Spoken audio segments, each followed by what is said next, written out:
The H1B guy here, and today, the H1B guy addresses, will S386 eventually be passed by the U.S. Senate? But before we get started, I'd like to ask you, if you haven't already, to please subscribe to the H1B guy channel here on YouTube. If you can please tell a friend and share my videos. I just really appreciate all of your support so far. I also wanted to remind everyone that the H1B guy helps to bridge the gap between employers seeking to employ individuals residing in or outside the U.S. who possess a valid immigrant or non-immigrant visa. I also offer consulting services for employers surrounding compliance and audits, case reviews, individual and instructor-led work authorization training, recruitment strategy and coaching, contract review and negotiation, and other custom services as requested. For employees, I offer one-on-one case reviews, document evidence reviews, max-out calculations, third-party non-legal representation, and other custom services.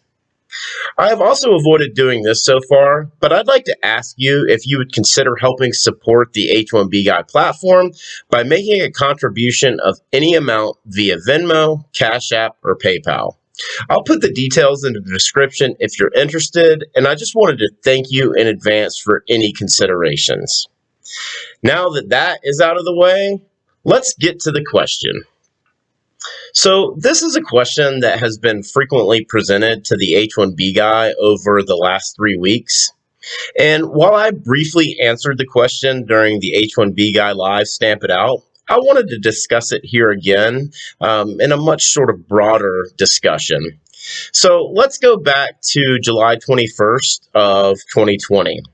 And this is when Senator Dick Durbin continued his block of S386 due to the fact that it did not increase the amount of green cards, and that the real problem with S386 was the 50-50 rule with a 3-year transition timeline as a reason to hold the vote. And then moving forward to July 30th of 2020, when the H1B guy responds to the question, what's the nexus between Ayla and Senator Durbin? An opinion that was offered on S386 holdout was released on this channel, drawing to the conclusion that it was really all about the money. And then as we move forward to August 5th of 2020, S386 hits the Senate floor again. And over the last sort of 48 hours leading up to August 5th, rumors had been swirling that bipartisan agreements were being made between Senator Mike Lee and Senator Durbin surrounding what amendments would and would not be accepted. S386 hits the Senate floor, and Senator Durbin discusses his concessions, and the Senate was on the brink of unanimous consent for the bill. That was until Senator Scott objected and attempted to add an amendment that was being called the Rosetta Stone Amendment. Once the proposed amendment was objected to by Senator Lee, Senator Scott then reserved his right to object to S386, claiming that he spoke with the White House and that they need more time to review. 5 days later, the U.S. Senate went into recess, and the most watched video on this channel was released. The H1B guy responds to the question, why did Senator Rick Scott object to unanimous consent of S386? The Senate will return to session September 8th with hundreds of thousands of green card backlog immigrants impatiently waiting for S386 to hit the Senate floor again. Using a political favor from Senator Scott, President Trump's administration has made it clear that they're not in favor of S386. There have been numerous rumors that have been swirling around an executive order implementing some form of a merit-based immigration system. Similar to the system that we covered on the H1B Guy Researches, merit-based immigration systems or skill-based immigration point systems.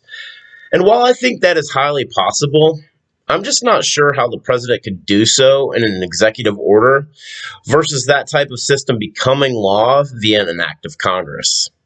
Now, disclaimer, I am not a political expert, and I could be entirely wrong on this. Back to the question. Will S386 eventually be passed by the U.S. Senate? My answer to this question is unfortunately no. I don't believe it will pass by unanimous consent during the 2020 season, and I believe this bill will expire this year. While I hope I'm wrong, as I've spoken out in favor of S386 passing, I think the current green card backlog is atrocious and it's just not right. It is, however, clearly evident that President Trump wants to punt on immigration reform until the upcoming election is over. And that election just so happens to be 64 days away. I still believe H1B reform is inevitable. When and how it is executed are the questions that remain unanswered for the time being. I hope that we address the green card backlog with a resolution that is mutually beneficial for everyone. Solving the green card backlog first is imperative to avoiding the future loss of high-skilled workers who are currently in the U.S. to the likes of merit-based systems in Canada and Australia. Just look at a tweet today posted by @Pranav_Singh_MD today. He lived and worked as an MD here in the U.S. for 15 years, stuck in green card backlog. His wife is also an MD. And what he tweeted today is that he is currently in India and he's decided not to return. While this channel spends most of its time discussing tech workers, we cannot let the healthcare professionals and educators go unmentioned. Their plight is no different, and here's another example of a similar story to the one we told last Monday in the H1B Guy reports, leaving the H1B life in the U.S. for merit-based immigration in Australia. As I've discussed, I'm in favor of a merit-based system that would issue work-based visas that would provide the freedom to choose employers and the freedom of documented travel without requiring frequent consulate appointments and thousands of dollars in legal and filing fees. I'd even go so much as to say rename the H-1B visa to H-1B EAD with advanced parole type benefits. Altering the annual HCAP lottery from employment-based petitioning to merit-based applications with clearly defined values and the rollout of a skill-based system will help resolve the archaic system we have in place today. And as we've talked about, this is a system that dates back to November of 1990, when the birth of the H-1B and employment-based preferences were signed into law. Until that happens, I'll continue to hold out hope that President Trump's administration has a change of heart surrounding S386 in the next few weeks and works with Senator Scott to unblock S386 for unanimous consent. Otherwise, if that doesn't happen, and unfortunately this is the bad news, and that is I really don't expect to see reform addressing the green card backlog or H-1B reform in general until 2021. For the full post on today's content, please check out the H1BGuy.com. I just wanted to thank you all again, if you've made it this far, for watching my video. I just really appreciate your support. And while I still have you, if you'll take the time to go ahead and like this video, and if you haven't, subscribe to the H1B Guy channel here on YouTube and click the bell for notifications. That helps me to continue to produce more content like this for you. And I'm really excited about what we have in store over the next couple of days. Tomorrow we'll do the continuation of S38770, where we look at the L1 reform that was proposed. And then on Wednesday, I want you to go ahead and set your calendars for Wednesday night at 8 p.m. Eastern, 5 p.m. Pacific.